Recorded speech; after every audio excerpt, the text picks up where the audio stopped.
Avez-vous déjà pris le temps de considérer la signification plus profonde du mois de votre naissance? Au premier abord, cela peut sembler quelque chose de trivial, une petite curiosité sans grande importance. Mais pour Carl Jung, l'un des esprits les plus influents de la psychologie, la date de votre naissance était tout sauf aléatoire. En fait, il croyait qu'elle était profondément liée à des forces symboliques qui façonnent ce que nous sommes au plus profond de nous-mêmes. Jung a proposé que le mois de votre naissance porte plus qu'une simple signification saisonnière. Il agit comme une porte symbolique, révélant des indices essentiels sur votre constitution psychologique, votre potentiel intérieur, les leçons émotionnelles que vous êtes ici pour apprendre et même le type d'énergie que vous apportez naturellement au monde. Ce n'est ni de la divination ni de la superstition, mais une lentille psychologique à travers laquelle nous pouvons mieux nous connaître. Si cette plongée profonde dans les mystères psychologiques de votre mois de naissance a ouvert vos yeux sur de nouveaux aspects de vous-même, montrez votre soutien en cliquant sur le bouton « J'aime maintenant », cela nous dit que vous êtes prêt pour plus de contenu transformatif comme celui-ci. N'oubliez pas de vous abonner et de cliquer sur la cloche de notification, car nous construisons une communauté d'individus conscients qui ne se contentent pas de réponses superficielles, mais qui ont soif d'aperçus profonds qui peuvent vraiment changer votre façon de vous voir vous-même et votre chemin de vie. En vous abonnant, vous ne manquerez jamais nos dernières explorations en psychologie, en autodécouverte et sur les modèles cachés qui vous forment, car votre transformation ne s'arrête pas ici, elle commence à peine. Imaginons un instant que comprendre le symbolisme de votre mois de naissance pourrait déverrouiller des parties cachées de votre personnalité, qu'il pourrait vous offrir une plus grande clarté sur vos habitudes, vos émotions et même votre but dans la vie. Cela semble dramatique, n'est-ce pas? Mais une fois que nous commençons à examiner les théories de Jung sur les archétypes, l'inconscient collectif et les modèles de la nature, cette idée commence à prendre beaucoup plus de sens. Dans l'interprétation symbolique du temps de Carl Jung, plus précisément, comment chaque mois de l'année possède une énergie psychologique distincte et comment cette énergie peut subtilement influencer les traits de personnalité, les tendances émotionnelles et même l'orientation spirituelle des personnes nées durant cette période. Mais avant de commencer, si vous êtes quelqu'un qui apprécie la profondeur, le sens et la découverte de soi, assurez-vous d'appuyer sur le bouton d'abonnement et de sonner la cloche de notification. Nous proposons régulièrement du contenu qui remet en question la pensée conventionnelle et vous invite à réfléchir plus profondément sur qui vous êtes et ce qui vous motive. En vous joignant à nous, vous ferez partie d'une communauté qui recherche la croissance, non pas par des conseils superficiels, mais par une profonde compréhension intérieure. Et si cette vidéo vous touche, n'oubliez pas de lui donner un pouce levé. Cela nous aide vraiment à atteindre plus de personnes qui sont sur ce chemin de découverte de soi. Maintenant, prenez une grande inspiration, car ce que vous allez entendre pourrait non seulement changer votre façon de voir votre mois de naissance, mais aussi votre façon de voir votre histoire, vos schémas et le chemin que vous avez parcouru. Il ne s'agit pas de mettre les gens dans des cases. Il s'agit de révéler les schémas déjà tissés dans le tissu de votre être. Le fondement, la théorie jungienne du temps archétypal. Commençons par la conviction centrale de Carl Jung que l'univers est plein de schémas répétitifs, ce qu'il appelait des archétypes. Ce sont des images, des histoires et des énergies universelles qui apparaissent dans toutes les cultures, les mythes et les expériences humaines. Ils existent à la fois à l'extérieur et à l'intérieur de nous. Et Jung croyait que nous portons chacun une combinaison unique de ces archétypes en nous, façonnant notre façon de penser, de ressentir et d'agir. De plus, il croyait que les cycles de la nature, comme les saisons, reflètent également ces archétypes. Le calme glacial de l'hiver, l'énergie florissante du printemps, la pleine radiance de l'été et le calme réfléchi de l'automne, chaque saison correspond à une énergie psychologique différente. Poids. Selon Jung, le mois de votre naissance n'est pas simplement une ligne sur un calendrier, c'est une empreinte symbolique. C'est le moment où vous êtes entré dans le monde, et ce moment est riche de sens.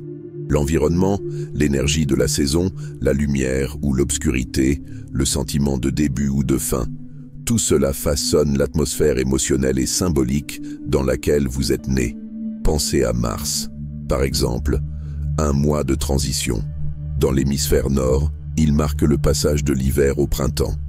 La neige fond, les jours rallongent et la vie commence à repartir. Pour Jung, quelqu'un né dans un mois de transition comme mars ou septembre, lorsque l'été cède la place à l'automne, peut porter en lui une double nature. Il peut se sentir tiraillé entre deux mondes, entre immobilité et mouvement, introspection et expression. Ces individus ont souvent une sensibilité accrue au changement. Ils sont à l'écoute des changements dans leur environnement et leurs émotions, et ils cherchent à harmoniser les contraires. Comparez cela maintenant à quelqu'un né dans un mois comme janvier ou juillet. Ce sont des périodes de stabilité où une saison est pleinement installée. Les personnes nées au cours de ces mois incarnent souvent l'énergie de la structure et de la cohérence. Jung les associait à des archétypes de persévérance, de force intérieure et de vision à long terme. Ce sont les bâtisseurs, les organisateurs, ceux qui cherchent naturellement à créer de l'ordre et un terrain solide. Il y a chez eux une résilience psychologique, une capacité à endurer et à aider les autres à faire de même. Ce que Jung trouvait fascinant, c'est que le temps lui-même n'est pas neutre. Il a un rythme, une humeur et une histoire. Et lorsque nous naissons à un point précis de cette histoire en développement, nous absorbons une certaine tonalité symbolique, comme une mélodie de fond qui influence subtilement nos pensées, nos comportements et nos réponses émotionnelles. Cela ne détermine pas votre destin, mais cela fournit une carte, un cadre symbolique que vous pouvez utiliser pour mieux vous comprendre, pour rester connecté à la joie ou à la spontanéité s'ils portent trop de cette énergie sérieuse. La clé est d'embrasser leur sagesse tout en se souvenant de laisser de la place à la légèreté. Février, l'archétype du visionnaire ou du révolutionnaire. Février conserve encore le froid de l'hiver, mais quelque chose commence à changer. Il y a un courant sous-jacent de changement, de potentiel, de ce qui pourrait être. Pour Jung, ce mois résonne avec l'archétype du visionnaire, celui qui voit au-delà du présent ce qui est possible. Les personnes nées en février possèdent souvent une imagination forte, un amour de l'innovation et une volonté de rompre avec le statu quo. Ce sont généralement des penseurs indépendants qui n'aiment pas être confinés par des structures traditionnelles. Il y a quelque chose de légèrement rebelle dans leur nature, non pas pour le saké de la rébellion elle-même, mais parce qu'ils voient une autre voie à suivre. Beaucoup d'entre eux sont profondément créatifs et émotionnellement sensibles, même s'ils ne le montrent pas toujours. Cependant, le visionnaire peut parfois se sentir isolé ou incompris. Ils vivent dans le royaume des idées et des idéaux, ce qui peut rendre la réalité quotidienne limitante ou frustrante. Le défi pour les personnes nées en février est de trouver des moyens de fonder leurs idées et de concrétiser leur vision. Mars, l'archétype du reborn ou de l'éveilleur. Mars marque un tournant puissant dans l'hémisphère nord. Il signale le début du printemps, la vie se réveillant après le sommeil hivernal. Dans la vision symbolique de Jung, Mars appartient à l'archétype du reborn, celui qui émerge des ténèbres vers la lumière, de la dormance vers la croissance. Les personnes nées en Mars ont souvent une sensibilité émotionnelle profonde. Elles ressentent les choses intensément et peuvent avoir un fort sens intuitif du monde qui les entoure. Il y a souvent une qualité spirituelle ou artistique chez elles, une connexion avec les cycles de la nature et le renouvellement émotionnel. Ce sont les personnes qui peuvent se réinventer plusieurs fois dans la vie. Elles sont résistantes, même si elles semblent délicates. Mars, l'archétype de la renaissance ou de l'immersion intérieure. La renaissance réside dans le fait d'être submergé par sa propre profondeur émotionnelle ou de se perdre dans son monde intérieur. Les individus nés en Mars doivent être conscients des limites et équilibrer leur riche vie intérieure avec une présence extérieure ancrée. Avril. L'archétype du guerrier ou de l'initiateur Avril fait irruption sur la scène avec énergie et mouvement. Les jours rallongent, la vie s'accélère et tout semble en mouvement. Ce mois porte l'énergie ardente et active du guerrier ou de l'initiateur, l'archétype du courage, de l'action et de la volonté personnelle. Les personnes nées en avril ont souvent une nature audacieuse et affirmée. Ce sont des démarreurs naturels, toujours prêts à se lancer dans quelque chose de nouveau. Elles possèdent une intensité passionnée et ont tendance à diriger même lorsqu'elles n'essaient pas de le faire. Elles n'hésitent pas à se battre pour ce en quoi elles croient et apportent une énergie contagieuse aux personnes qui les entourent. Cependant, l'archétype du guerrier peut devenir impulsif ou agressif s'il n'est pas équilibré par la conscience. Les individus nés en avril peuvent avoir du mal avec la patience ou avoir tendance à s'épuiser en poussant trop fort. Leur croissance réside dans l'apprentissage du moment d'agir et du moment de faire une pause. Mais l'archétype du constructeur ou de l'amoureux de la simplicité Mai est une période de beauté, d'épanouissement et de stabilité. La nature est en pleine floraison et il y a une force calme dans l'air. Jung associerait Mai à l'archétype du constructeur, celui qui valorise la création, la patience et les plaisirs de la vie. Les personnes nées en mai ont souvent une nature ancrée et sensuelle.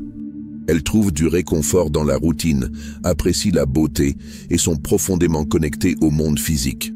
Elles peuvent être attirées par l'art, la nature, la nourriture et tout ce qui sollicite les sens. Elles possèdent une qualité nourricière et loyale et ont tendance à être stables dans leurs entreprises. Le défi pour les individus nés en mai est d'éviter de devenir trop rigides ou trop attachés au confort. Le constructeur peut résister au changement par peur de perdre sa stabilité, leur connexion profonde à ce qui est réel et durable. Juin, l'archétype du chercheur ou du médiateur. Juin se situe au milieu de l'année, équilibrant la première moitié avec ce qui reste à venir. C'est une période de luminosité, de curiosité et de mouvement. Selon la vision symbolique de Jung, Juin résonne avec l'archétype du chercheur, celui qui aspire à la compréhension, à la connexion et à la vérité. Les personnes nées en juin ont souvent l'esprit vif et le cœur ouvert. Elles sont curieuses, adaptables et socialement douées. Il y a souvent une énergie ludique et juvénile chez elles, mêlée à un profond besoin d'explorer les grandes questions de la vie. Elles font d'excellents communicateurs et ont tendance à avoir un fort désir de connecter les idées, les personnes et les expériences.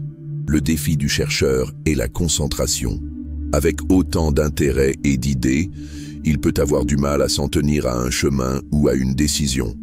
Ils peuvent également être submergés par la surpensée ou en essayant de plaire à tout le monde. Leur croissance réside dans l'apprentissage à se centrer tout en continuant d'explorer le monde. La seconde moitié, juillet à décembre. Alors que nous poursuivons notre voyage symbolique à travers les mois de l'année, nous nous tournons maintenant vers la seconde moitié, de juillet à décembre. Ces mois portent des énergies plus profondes, souvent plus complexes. Jung croyait que la dernière partie de l'année reflétait les processus de maturation, la profondeur émotionnelle et un appel plus fort à la transformation et au sens. Juillet, l'archétype du protecteur ou du nourricier. Juillet arrive avec la chaleur, les réunions de famille et la richesse émotionnelle.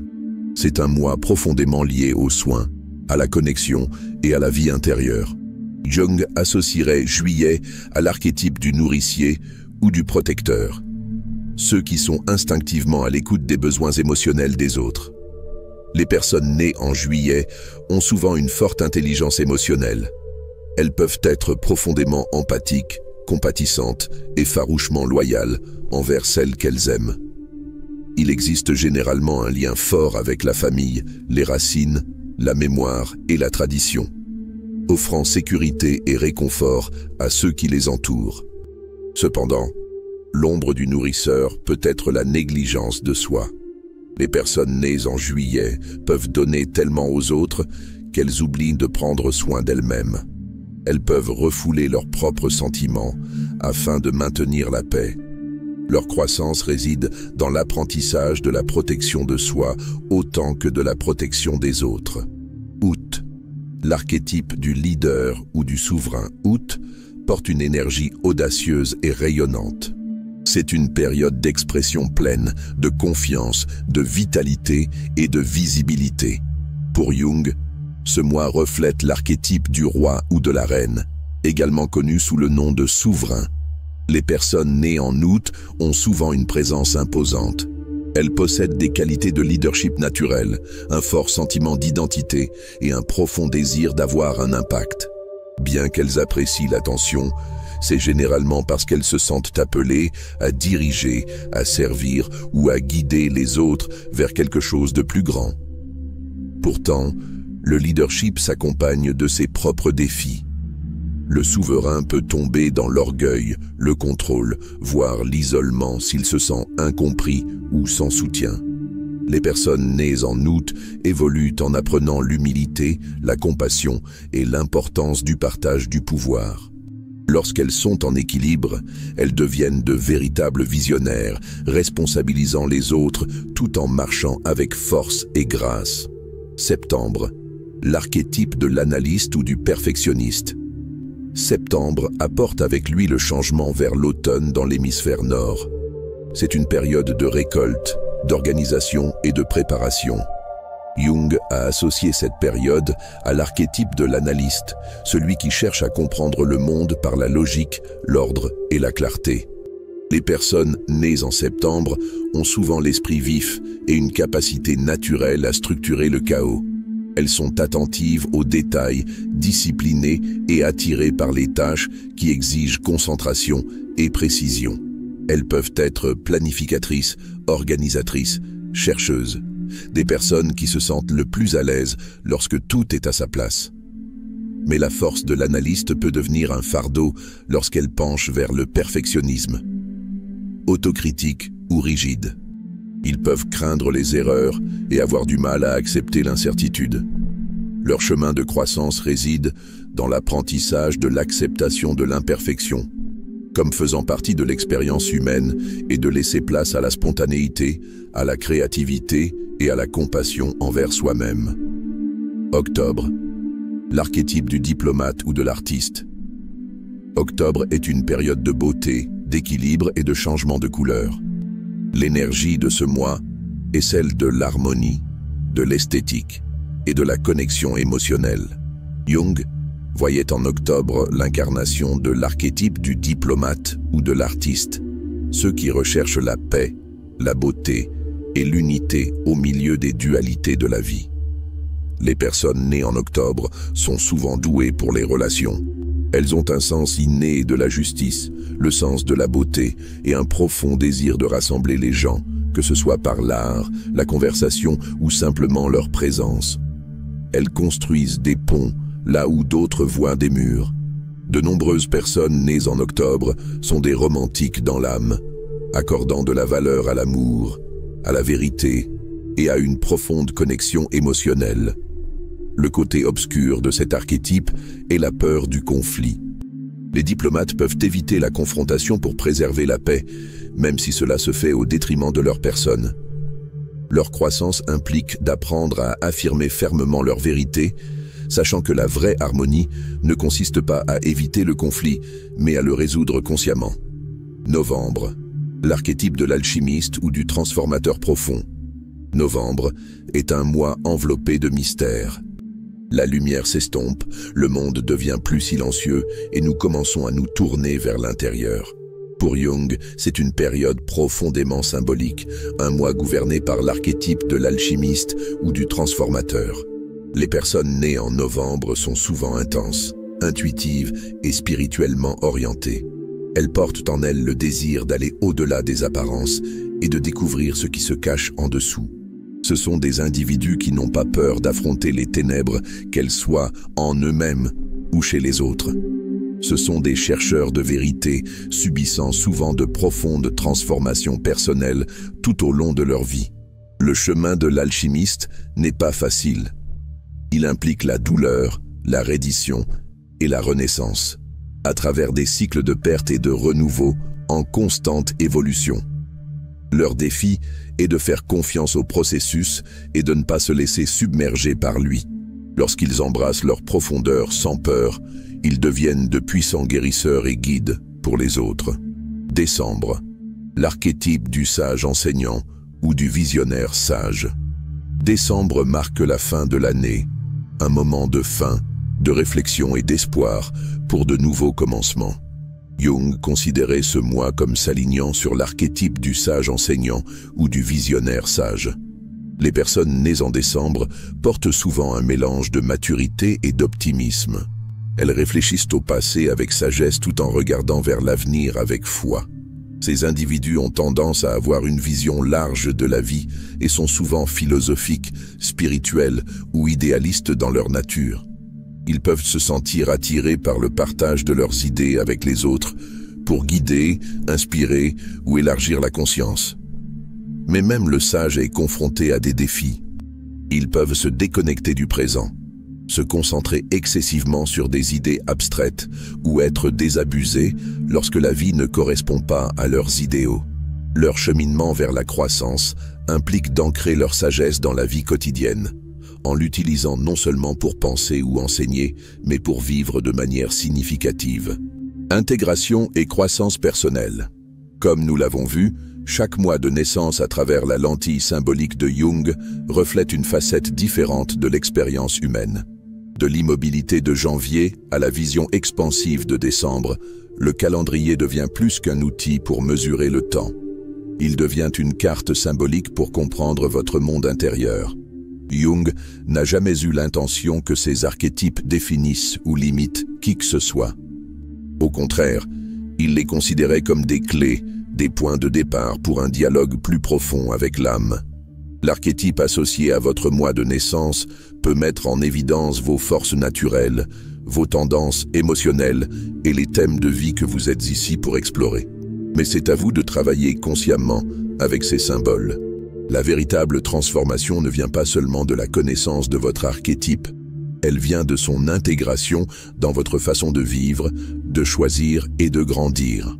Le processus d'individuation, devenir la version la plus entière et authentique de soi-même. Ce voyage est unique pour chaque personne et plus vous apprenez à reconnaître les forces symboliques en jeu dans votre vie, plus vous avez la liberté de façonner votre destin avec conscience et signification. Votre mois de naissance ne vous définit pas, mais il peut révéler quelque chose d'essentiel sur le chemin que votre âme emprunte. Et maintenant que vous avez entrevu cette carte, vous vous verrez peut-être vous-même et votre histoire avec des yeux neufs. Qu'avez-vous découvert sur votre mois de naissance? Cela résonne-t-il avec la façon dont vous vous voyez? Partagez vos pensées dans les commentaires ci-dessous. J'aimerais entendre parler de votre expérience avec cette exploration. Et n'oubliez pas, si vous avez trouvé ce voyage de découverte de soi précieux, cliquez sur le bouton « J'aime » et abonnez-vous pour plus de contenu qui plonge au cœur des mystères de la psychologie et du développement personnel. Activez la cloche de notification pour ne jamais manquer nos dernières idées sur la psyché humaine. À la prochaine fois, continuez à explorer les profondeurs de qui vous êtes. Votre moi authentique attend d'être découvert.